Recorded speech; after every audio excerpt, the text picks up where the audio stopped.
Commodity import করি, চিনি সহ। এবং আমরা ওখানে জুট রপ্তানি করতাম, কিন্তু একটা এম্বার্গো আছে, এখন ওটা আবার করবো আমি। ফার্মাসিউটিক্যালস এর কিছু রপ্তানি হচ্ছে, বাট আরো সম্ভাবনা আছে আমাদের। আর ব্রাজিলে গার্মেন্টস রপ্তানি হচ্ছে, সেখানে আরো বড় ধরনের সম্ভাবনা আছে, সেটা নিয়ে আলোচনা হয়েছে। দুই দেশের মধ্যে কৃষিতে কোঅপারেশনের ব্যাপারে আলোচনা হয়েছে। মিল্ক প্রোডাকশন সম্বন্ধে ওদের ধারণা, বাংলাদেশের প্রতিটি গরুতে যে এখন দুধ দিচ্ছে সেটা অনেক কম, এটা বাড়ানোর অনেক সুযোগ আছে, সেখানে তারা কোঅপারেট করতে রাজি আছে। এবং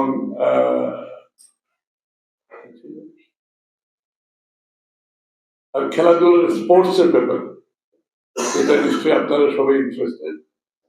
স্পোর্টস এর বেলায় কোঅপারেশনের আমরা রেজ করেছি যে ব্রাজিলিয়ান কোচ টোচ এনে এখানে আমাদের বাংলাদেশের ফুটবলটাকে আরো কিভাবে ইমপ্রুভ করা যায়, তো সেটাও তারা বলেছে ঠিক আছে, সেটা ওদের সাথে আমাদের আগামী দিনে আমরা কথা বলবো ওদের সাথে। এই ব্রাজিলিয়ান ফুটবল হচ্ছে একটা খুব ইন্টারেস্টিং ফুটবল, সবাই জানেন।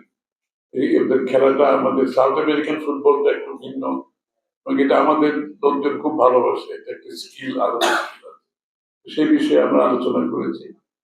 তো সার্বিকভাবে এই তো আলোচনা হয়েছে, এবং দুই দেশের মধ্যে এখন 2 বিলিয়নের কাছাকাছি আমাদের ট্রেড হচ্ছে। সেই ক্ষেত্রে ব্রাজিলের পক্ষে ব্যালেন্স অফ পেমেন্টটা ব্রাজিলের পক্ষে আছে। আমাদের ওইভাবে রপ্তানি আরো বেশি বাড়াতে হবে, গার্মেন্টস এর রপ্তানি বাড়াতে হবে। জুটের উপর একটা ইয়ে আছে, এমবার্গো আছে, যেটা নামটা ভুলে গেল, প্রত্যেক দিনে বলি, এখন আসতেছে না।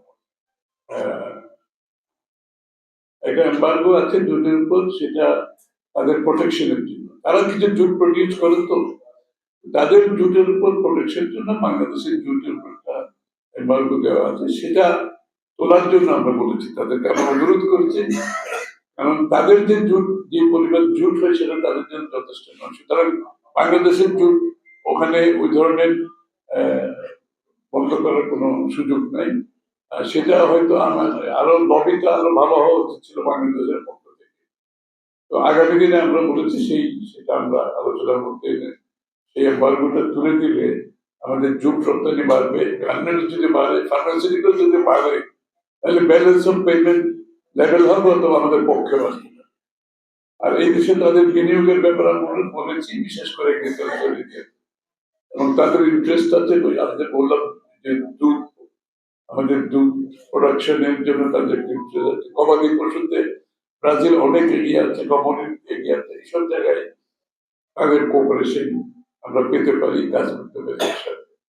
এবং কালচারাল এরিয়া তো এমওইউ ওই হয়েছে, এখানে আমাদের আছে সাউথ আমেরিকান কালচার, বাংলাদেশের কালচার, এখন তো গ্লোবালি কালচারাল একটা এক্সচেঞ্জ হচ্ছে।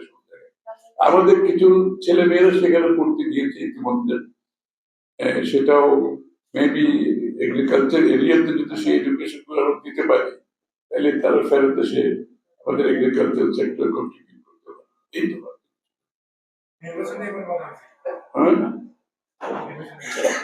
নিয়ে কথা বলতে তারা মনে করে স্বাভাবিকভাবে, নির্বাচন তো সবাই দেখতেছে, এখন তারা মন্তব্য করে নির্বাচন, তারা মনে করছে নির্বাচন হবে, এবং বাকিটা বলা যাবে।